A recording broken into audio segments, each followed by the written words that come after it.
it's so hot. What's up guys, it's Brandon, and today we're going to be checking out the WA-2A by Warm Audio.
Quick tour. Limit and compression. Limit is 101 ratio, compression is 4:1.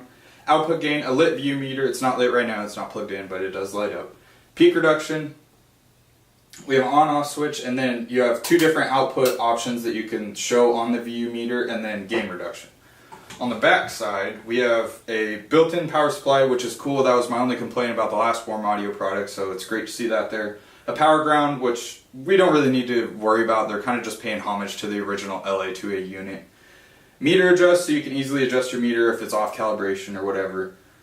Pre-emphasis, which pre-emphasis is like, I'm not going to go super into it, but essentially it's like audio sidechaining. And I say like because it's not identical. So essentially, if you have it all the way to the right, it's looking at the whole audio spectrum. As you turn it to the left, it's going to start to, from my experience and actually listening to it, it just starts to ignore more and more of the low end and look more at the higher frequencies. And it really changes overall how the WA-2A sounds and reacts to whatever you're compressing. Stereo link, so you can easily link two units and you can choose how much those are linked. So if you want them fully linked, you can fully link them, or you can turn it down and, you know, have it kind of a blend link or whatever. Balanced ins and outputs.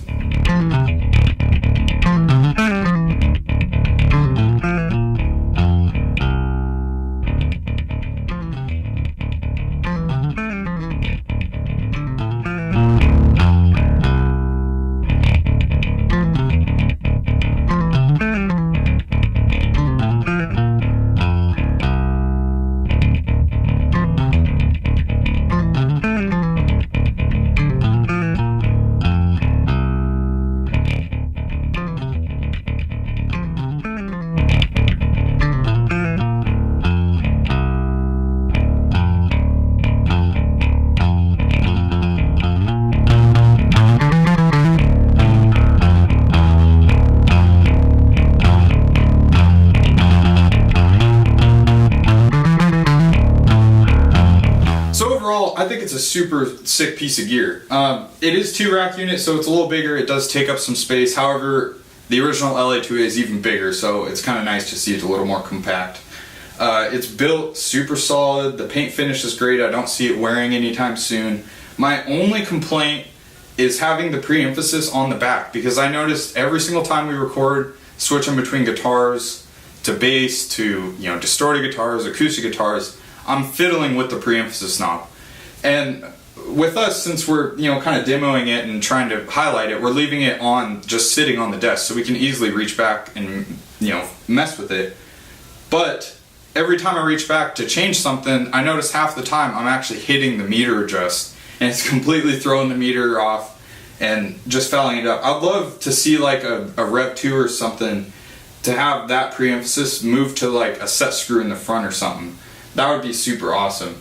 And what I love too about the WA-2A is that you're not just getting a compressor.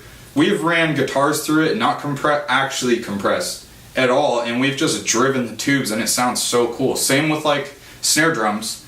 If we have like a super boring snare drum, I'll just run it through it and not even mess with the peak reduction, but I'll just drive the tube. So you kind of have, with a tube piece of gear like this with some really good tubes in it, you can really do cool sounds and come up with super cool sounding stuff without even actually having to use the actual peak reduction or the actual compression that it's doing. You can just hit the tubes really hard. So I hope you guys like this video. Let me know if you're using the WA-2A and how you think it sounds, and I will see you guys in the next video.